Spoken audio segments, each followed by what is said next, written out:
कि नारी के मुख से अगर एक बार निकल जाए कि मेरी जिंदगी तुमसे विवाह कर कर बेकार हो गई, उस समय नारी का साथित्व समाप्त हो जाता है। इसलिए माताओं, आपसे निवेदन है, जिंदगी में सारी लड़ाई लड़ना, सब कुछ बोलना, पर अपने पति से यह मत कहना कि तुमसे विवाह कर कर मेरी जिंदगी बेकार हो गई। क्योंकि विवाह तुमने किया है पर भाग्य उसने लिखा है। भाग्य लिखने वाला वो है। और आपसे फिर निवेदन करूंगा, राम मंदिर जाओ, कृष्ण मंदिर जाओ, शिव मंदिर जाओ, भवानी के मंदिर जाओ, तुम्हारे 33 कोटि देवताओं के मंदिर चले जाओ, गणेश जी के मंदिर जाओ, तुम्हारी मर्जी पड़े उस देवता के मंदिर जाना, कोई तुम्हारा भाग्य नहीं बदल सकता। जो तुम्हारी किस्मत में लिखा है वो तुमको भोगना पड़ेगा। तो बदलेगा कौन? तो उसका भी प्रमाण हमारे यहाँ शिव महापुराण कहती है। एक पारो नाम की विधवा, क्या नाम है उसका? नाम पारो। विधवा है, पति नहीं है, एक बेटा है। और विधवा श्री शिवाय नमस्तुभ्यं, उसका श्री शिवाय पति मर गया, वो गर्भावस्था में बेटा रह गया और पति चले गए। पारो बड़ी दुखी थी, भगवान का भजन करती बहुत, घर में कुछ भी नहीं था। जो व्यापारी, जो धन था उसके पति का, वो सब लोग खा गए। जब जैसे व्यक्ति जब तक जीवित है तब तक संसार उसका है, जैसे ही वो गया उसका सारा धन भी उसके साथ चला गया। व्यापार धन रो पारो, आंखों से अश्रु बहता है, नैनों से जल बहता है, नैनों से बिंदु बहता है। और पारो की आंखों से जब आंसू बह रहा है, अश्रु निकल रहा है, जल बह रहा है, बेटे को जन्म दिया। उसने सोचा अपनी जिंदगी तो बेकार हो गई, पर बेटा जन्म लिया तो इसका नाम अच्छा रख दूं तो हो सकता है भाग्य आगे अच्छा हो। तो उसने उसका नाम भाग्य सिंह रख दिया। क्या नाम रखा? भाग्य सिंह। भाग्य अच्छा रहेगा इसका, तो हो सकता है कुछ अच्छा करेगा। पर बेटे की भी किस्मत इतनी प्रबल नहीं। माँ जगह जगह बर्तन मांझ कर, काम कर कर बच्चे का पालन कर ली। बच्चा थोड़ा बड़ा हुआ, माँ मेरे सारे मित्र सेठ हैं, मेरा ही किस्मत, मेरा ही भाग्य ऐसा क्यों है? मेरी ही किस्मत ऐसी क्यों है? ऐसा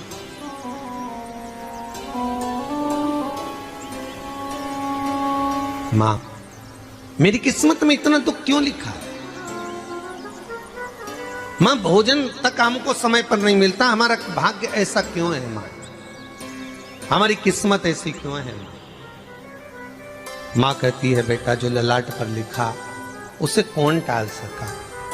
माँ बच्चों को समझाती है, माँ बच्चों को कहती है नमस्तुभ्यं, धीरे श्री शिवाय नमस्तुभ्यं। एक बार बता माँ, तू कहती है कि सब भगवान ने लिखा है भाग्य में, तो भगवान का मिलेगा मुझे बता दे। माँ बोलती है ऐसी कोई जगह नहीं जहाँ भगवान नहीं। वन में मिलेगा? हाँ मिलेगा। माँ का कहना मानकर भाग्य सिंह वन में चले गया और घने जंगल में भाग्य जब गया, भाग्य सिंह और घने जंगल में जब पहुंच गया, ढूंढते ढूंढते ढूंढते ढूंढते ढूंढते तो भी भगवान, तो भगवान की छाया तक नहीं मिली। भगवान की छाया तक। आंखों में जल भर गया, बेहोश होकर गिर गया। शाम का समय था, विष्णु और लक्ष्मी निकल कर जा रहे थे। लक्ष्मी और विष्णु जाते जाते उसको देखकर रूप बदल के उसके पास गए। बेटा आपका नाम क्या है? हमारा नाम भाग्य सिंह। कहाँ जा रहे हो? भगवान से मिलना है हमको। क्या काम है तुम्हें भगवान से? भगवान से पूछना है कि मेरी किस्मत ऐसी क्यों बनाई, मेरी किस्मत में गरीबी क्यों लिखी, मेरे भाग्य में इतना दुख क्यों लिखा। मुझे भगवान से पूछना है कि मेरी किस्मत ऐसी क्यों बनाई, मेरी किस्मत में इतना दुख क्यों लिखा।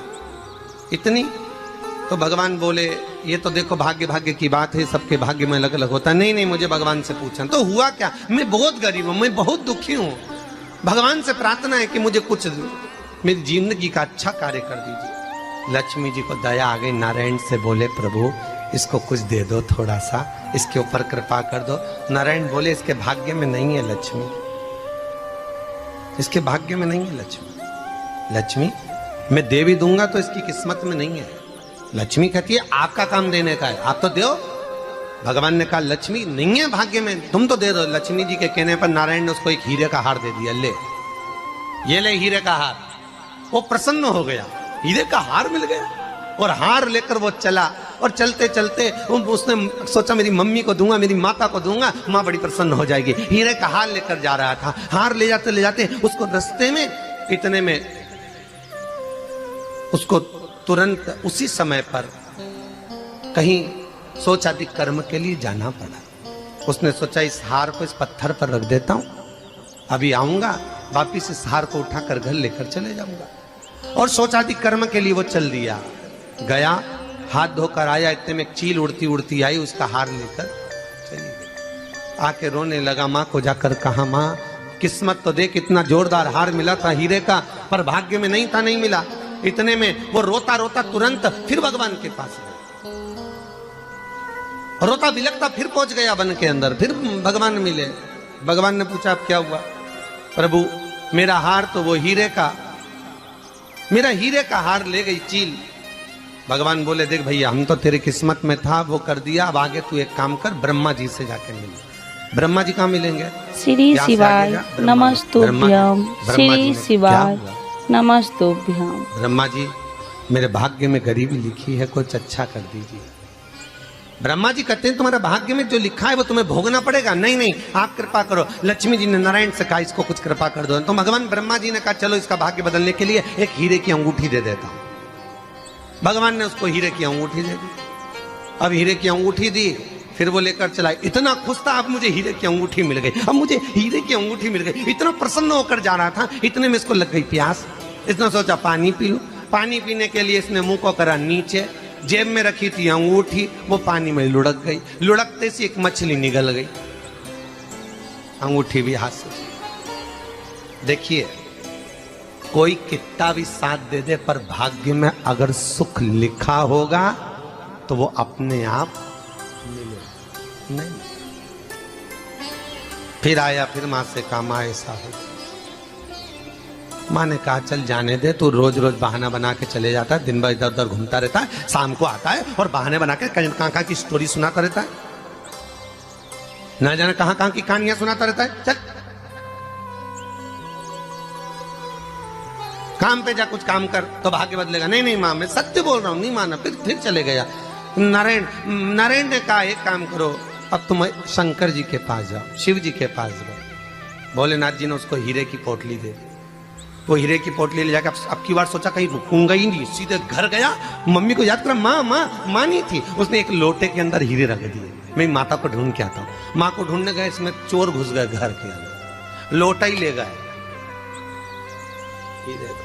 फिर आके देखा, फिर माँ ने कहा, फिर बहाने बनाया तूने, फिर स्टोरी सुने, फिर कहानी सुने। माँ मैं सत्य कह रहा हूं, सत्य। आखिरी में हार गया। फिर भगवान विष्णु और ब्रह्मा ने एक ही बात कही, तू शंकर के मंदिर की चौखट पर जा। वहां क्या करना पड़ेगा मुझे? कुछ मत करना, केवल उसकी चौखट पर जाकर उसका दीदार करना, उसका दर्शन करना। उससे क्या होगा? भगवान विष्णु और ब्रह्मा कहते हैं 33 कोटि देवताओं के पास जाएगा तो कुछ नहीं होने वाला, पर शंकर के दरवाजे पर भाग्य देवी रोज प्रतिदिन झाड़ू लगाती है। कौन झाड़ू लगाती है? भाग्य देवी। आपसे निवेदन है, बहुत सुंदर कथा, इससे समझना कि विष्णु ब्रह्मा राम कृष्ण आदि 33 कोटि देवताओं के पास तुम चले जाओ, कोई तुम्हारा भाग्य नहीं बदल सकता। हाँ, अगर भाग्य देवी का तुम स्मरण करो, किसी मंदिर में जाना तो ये भगवान से कहना भगवान लक्ष्मी दो। भगवान से लक्ष्मी मत मांगना, भगवान से कहना मेरा भाग्य ऐसा कर दो, या भाग्य देवी की कृपा मुझ पर बरसा दो जिससे मेरा भाग्य बदल जाए, कुछ अच्छा हो जाए मेरी जिंदगी में। तो जाके शंकर के मंदिर के बाहर खड़े हो, भाग्य देवी मां झाड़ू लगाती है, भाग्य देवी उनकी चौखट पर बैठी रहती है। तू जा, उससे क्या होगा? बस देवता तो तेरी जिंदगी बदलने के लिए कब से इंतजार कर रहे हैं, पर तेरा भाग्य नहीं बदल पा रहा। तेरा भाग्य बदलेगी तो भाग्य देवी ही बदल गया। शिव मंदिर के दरवाजे पर जाकर खड़ा हो जाता, भीड़ होती तो दरवाजे से दर्शन कर लेता, बाबा से नयन मिलाता, रोज प्रतिदिन जाता। एक दिन शंकर जी ने भाग्य देवी से कहा, देवी इसका भाग्य बदल दो। देवी कहती है, भोलेनाथ इसकी किस्मत में ब्रह्मा जी ने यही लिखा है दुख, इसकी किस्मत में ठोकरें खाना ही लिखा है। भाग्य देवी तुम मेरे दरवाजे की झाड़ू लगाती हो, आज इसके भाग्य की झाड़ू लगाइए। भाग्य देवी ने कहा भोलेनाथ आप कह रहे हो। श्री शिवाय नमस्तुभ्यम।